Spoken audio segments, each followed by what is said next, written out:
So Bernie Sanders was on Joe Rogan the other day. I can't remember where we were in the saga of Joe Rogan, where people, what he likes to do is whenever he realizes people are realizing that I'm too much in the pocket of a bunch of billionaires and that I'm no longer the man of the people. I'm going to have Bernie back on to increase my credibility.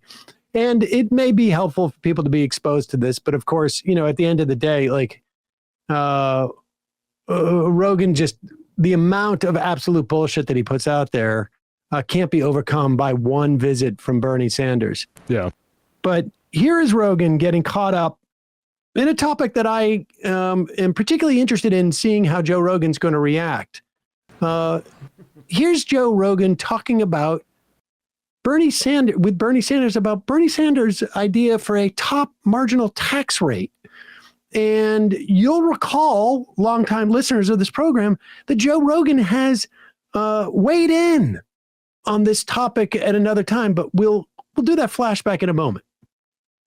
I think we have to have a fair tax system which says that individuals and wealthy and corporations that are making a whole lot of money start paying their fair share of taxes. What is their fair share? I don't know. I mean, under Eisenhower, the very rich paid at their upper levels, 90%, But let me be very honest with you. Pause it for 1 second. 90% is kind of... Before you guys into this, I know this figure because I've actually cited this. Longtime listeners will know that I've cited this many, many times. For people earning approximately $470,000 a year during the Truman, I think it was the Truman, actually through probably multiple presidencies, certainly through the 50s into the 60s, people making over $470,000 or so, in today's money, that would be $3 million or so, would pay 90% on every dollar they made over that. Not below it. Below it, they would pay a lower marginal tax rate. But if they made $500,000, then $30,000 of that would be subjected to a 90% tax rate. Now, of course, there were loopholes. But at the end of the day, the effective tax rate, which is always lower than what the actual marginal tax rate is, was probably closer to 55%. Whereas today, it's probably like 23% for people who make that kind of money. Maybe even less than 23%. But let's go back a little bit and watch how Joe reacts to this. Start paying their fair share of taxes. What is their fair share? I don't know. I mean, under Eisenhower, the very rich paid at their upper levels, 90%, But let me be very honest with you, Joe, on this one. 90% is kind of crazy, though. Right? No, that's not, of course, that's just for the, your billionth dollar. You know what I mean? It's not your first dollar. It's so not if you make $1 billion, you pay $900 million? No, that's not what it means. It means on your $900 million, you're going to pay 90%. Okay. All right. But definitely doesn't get it still. Oh, he says, okay, but he doesn't understand what marginal tax rates are. Yep. And I find this sort of ironic because let's go back to Joe Rogan reacting to me on Patrick Bet-David the first time I was on, where he was watching a podcast. He wouldn't say my name because he, I think, would no longer talk about me on his show because he felt that it's giving me too much of a benefit, I think. The blacklist. But this is where Joe Rogan called me a dork. And apparently, even, what was that, 2 or 3 years ago? Even 3 years later, maybe more, this dork knows more about marginal tax rates than that idiot. Go ahead. Because you're not going to achieve effort equality. There's certain people who are just going to always work harder than other people. This idea of we need to redistribute. I was watching this maddening conversation where this fucking dork was trying to say that all money over $3 million that a person makes should be taxed at 90%. That's great for you to say, because you're never going to make $3 million, you fucking idiot. But that's so stupid. The idea behind it is so stupid. The understanding where that money goes is so stupid. He is wearing the same shirt in both of these videos. Is that true? Yes. Well, I certainly am not in a position to knock anybody for that. But but I think before you call somebody stupid, you should actually know what you're talking about. Have a vague notion. Even 3 years later, he didn't even bother to look up marginal tax rates. And gets it exactly wrong in the dumbest way possible. I thought like you could only get this make $1 wrong. billion. You're going to give $900 million to the government. Exactly, no, Joe. And it's like that. I thought people only made that mistake when you're like in high school and don't pay taxes yet. Not when you like, I mean, Joe got money for CARES for his businesses. He should know how the tax system works. I got news for you. Joe Rogan hasn't looked at a bill, Right. hasn't paid a bill, hasn't looked at a bank statement in 30 years. When he started doing those sitcoms, he got a business manager, and he doesn't have any idea of that stuff. Do we want to do the climate change portion of this, or should we save that? Because it goes right into it. Goes right into that. Yeah. No, let's see. This is amazing. Laughing too much. $100 million, you're going to pay 90%. Okay. All right. But, the other thing that I would do, and you got to deal with this climate change issue. And I know that, there are some people who think climate change is a hoax. It ain't a hoax. I think the last 10 years have been the warmest on record, and we can create millions of good-paying jobs transforming our energy system away from fossil fuel to energy efficiency, to solar, to wind, and other sustainable energies. This episode is Okay, so there's a quick ad here. We're going to go through the Paleo Valley ad that Joe does real quickly here. He walks And through the Paleo Valley daily. Yeah. Oh, maybe I was wrong about the shirt. Never mind. Sorry. This is a different one, but here he is. code Rogan to get 20% off or find them on Amazon. I think the climate change issue is very complicated. And I think, did you see the Washington Post piece that they wrote where they did this long-term view? First of all, the reality is that the Earth's temperature has never been static, right? We could both agree on that. It's always been up and down. There's been ice ages and heat waves. And then the Washington Post looked at it. What was the time period that they looked at? That essentially they found that we're in a cooling period.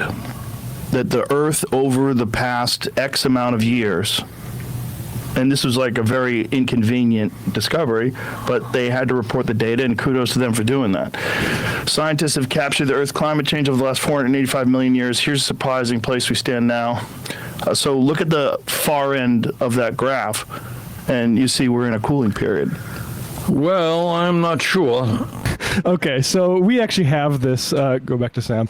We actually have this, and so we have this whole article here. Scientists have captured the Earth's climate over the last 485 million years. Here's a surprising place we stand. It has the same thing.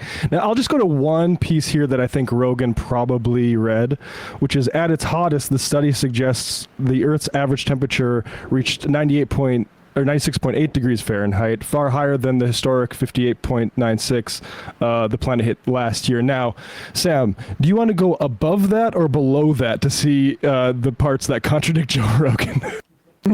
Choose your own adventure here. Well, let's go above it to see if he read how deep into it he read. It sounds like he didn't even read the article. So the timeline published Thursday in the journal Science is the most rigorous reconstruction of Earth's past temperatures ever produced, the authors say, created by combining blah, blah, blah. It shows the intimate link between carbon dioxide and global temperatures and reveals that the world was a much warmer state for most of the history of complex animal life. So there we have the link to carbon dioxide. But let's go right the next paragraph here. The revelations about Earth's scorching past are further reason for concern about modern climate change, say Emily Judge, a researcher at University of Arizona.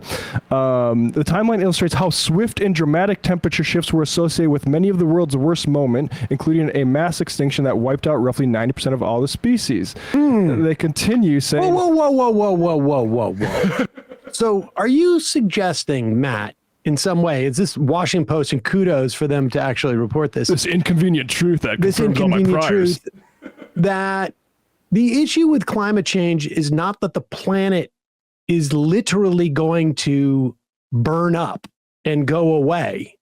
It's that life on the planet is going to be much more difficult to sustain because of the heat. Yeah, the rapid change in climate. So it just put this back So are up. you suggesting, Matt, that human beings haven't been here for the millions of years of the planet? And are you suggesting that there have been times where there have been mass extinction events?